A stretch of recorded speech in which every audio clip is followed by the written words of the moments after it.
اور جب ہم نے بنی اسرائیل سے عہد لیا کہ اللہ کے سوا کسی کی عبادت نہ کرنا اور ماں باپ اور رشتہ داروں اور یتیموں اور محتاجوں کے ساتھ بھلائی کرتے رہنا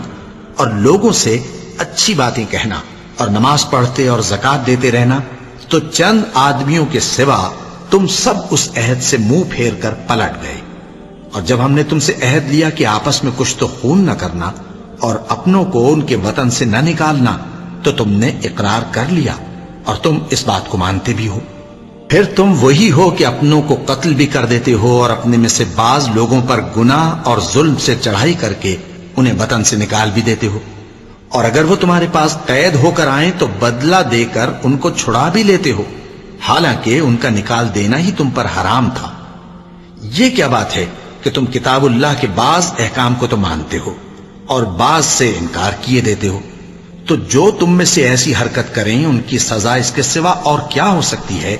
کہ دنیا کی زندگی میں تو رسوائی ہو اور قیامت کے دن سخت سے سخت عذاب میں ڈال دیے جائیں۔